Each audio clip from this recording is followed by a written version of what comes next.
오늘 말씀은 우리 누가복음 6장 1절로부터 11절까지 말씀입니다. 우리 성경 우리 함께 읽겠습니다. 안식일에 예수께서 밀밭 사이로 지나가실새 제자들이 이삭을 잘라 손으로 비비어 먹으니 어떤 바리새인들이 말하되 어찌하여 안식일에 하지 못할 일을 하느뇨? 예수께서 대답하여 가라사대 다윗이 자기와 및 함께 한 자들이 시장할 때에 한 일을 알지 못하였느냐? 그가 하나님의 전에 들어가서 다만 제사장 외에는 먹지 못하는 진설병을 집어먹고 함께한 자들에게도 주지 아니하였느냐. 또 가라사대 인자는 안식일의 주인이니라 하시더라. 또 다른 안식일에 예수께서 회당에 들어가사 가르치실새 거기 오른손 마른 사람이 있는지라. 서기관과 바리새인들이 예수를 송사할 빈거를 찾으려 하여 안식일에 병 고치는가 엿보니 예수께서 저희 생각을 아시고 손 마른 사람에게 이르시되 일어나 한가운데 서라 하시니 저가 일어나 서거늘 예수께서 저희에게 이르시되 내가 너희에게 묻노니 안식일에 선을 행하는 것과 악을 행하는 것 생명을 구하는 것과 멸하는 것 어느 것이 옳으냐 하시며 무리를 둘러보시고 그 사람에게 이르시되 내 손을 내밀라 하시니 저가 그리하며 그 손이 회복된지라. 저희는 분기가 가득하여 예수를 어떻게 처치할 것을 서로 의논하니라. 아멘.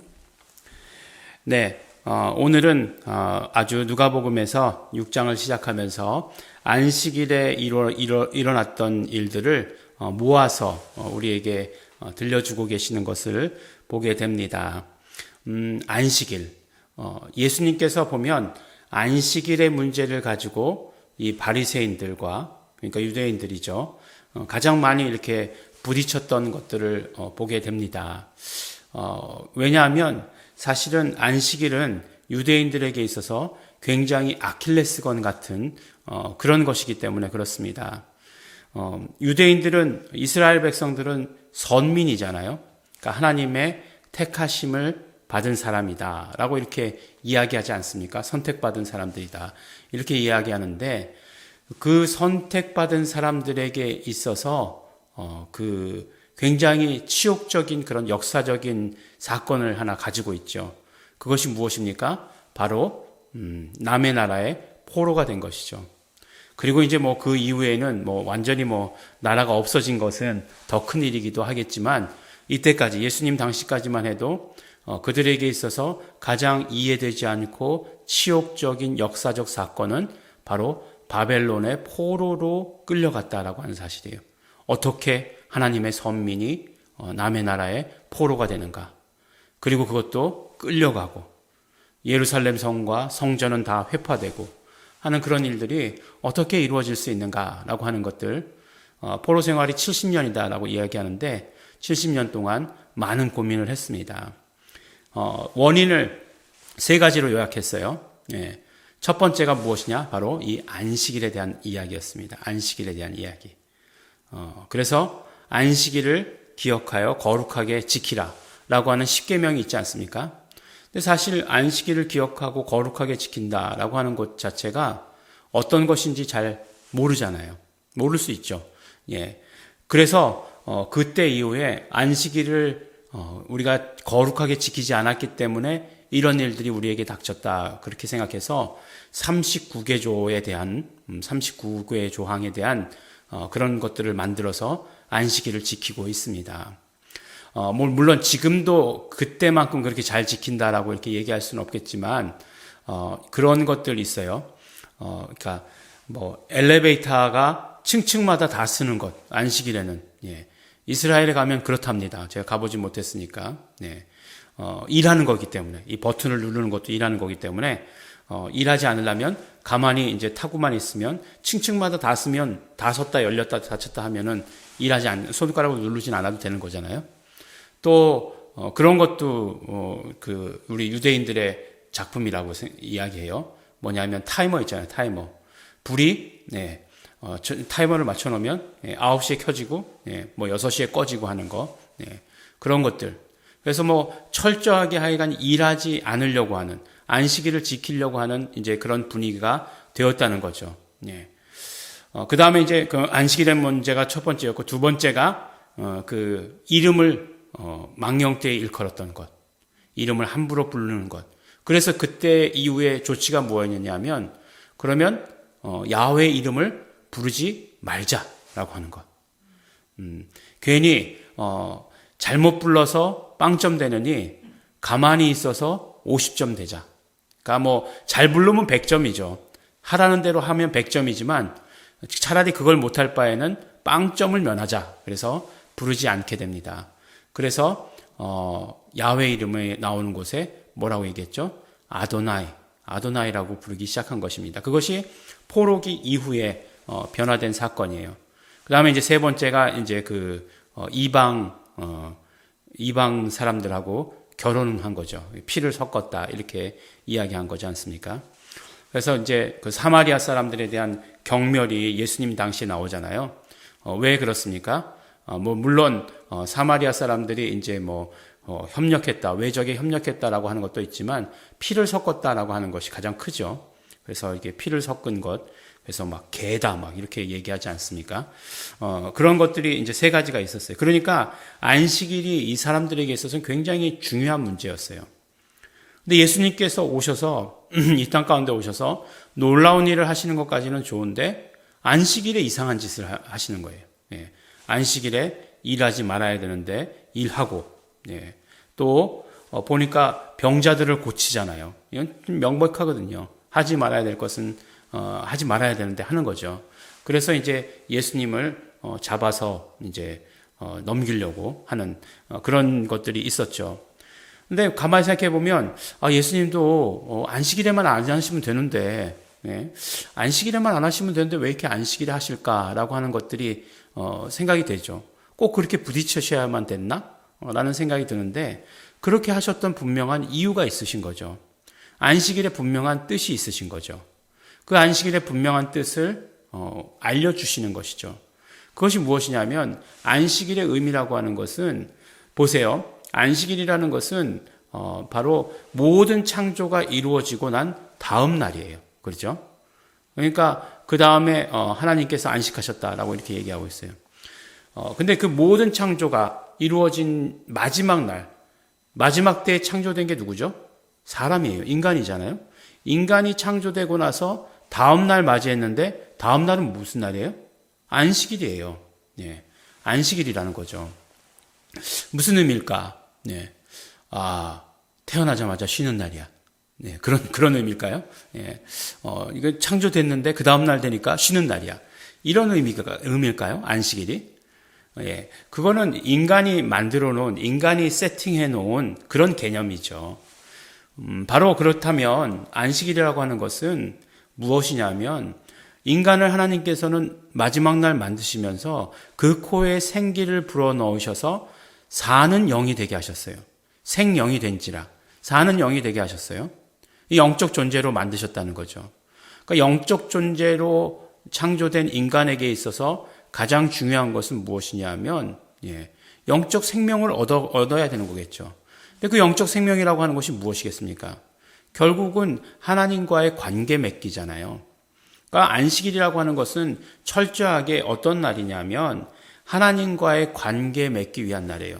무엇을 위해서요? 생명을 얻기 위해서. 생명을 위해서 하나님과 관계 맺기 하는 날이에요. 예수님께서 안식일의 주인이시다라고 하는 것 어떤 의미일까요? 예수님께서 진짜 생명을 우리에게 가져다 주시는 분이시기 때문에 예수님은 안식일의 주인이시다. 안식일에 예수님이 주인공이 되실 수밖에 없는 거죠. 첫째, 원래 안식일은 그렇게 창조되었는데 그 다음에 창조되자마자 인간이 범죄했잖아요. 그 기간이 뭐 얼마인지 모르지만 몇 번의 안식일을 거쳤는지 모르지만 범죄했잖아요. 그래서 그 범죄함으로 인해서 하나님과의 관계를 완전히 맺지 못하게 끊어지게 되었잖아요. 그러니까 완전히 안식일의 사실 의미도 상실되어 버린 거죠. 관계가 끊어졌으니까 아무리 안식일이 온다 할지라도 안식일의 제대로 된 의미를 지킬 수 없는 거죠. 그러나 예수 그리스도께서 오셔서 그 모든 끊어졌던 관계들을 이어주셨죠.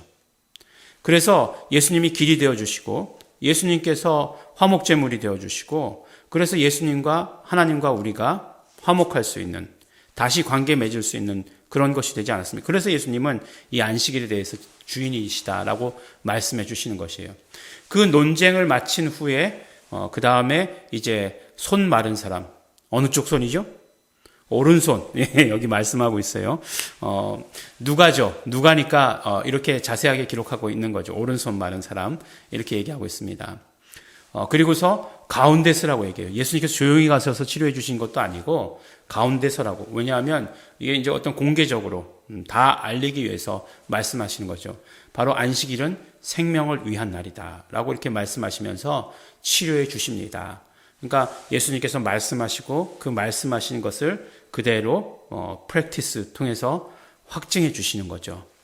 그러니까 안식일이라고 하는 것은 결국은 우리가 생명을 위한 날이다라고 하는 것을 우리는 기억해야 됩니다. 안식일, 쉬는 날, 이런 프레임은 우리 인간의 프레임이에요. 진짜 뜻은 안식일은 생명을 위한 날이라고 얘기하는 것입니다. 가만히 보면 우리 현대 사회를 사는 인간도 마찬가지입니다. 교회들 보면 이제 지금은 예배 이후에는 아무것도 하지 못하게 하지만 예배도 지금은 비대면으로 하라고 이렇게 얘기하는 때이지만 점점 주일날 저녁 예배가 없어지죠. 모든 교회들이. 시골에 그나마 있던 저녁 예배들도 이제는 한 3시쯤이면 저녁 예배로 대부분 다 끝내고 없어집니다.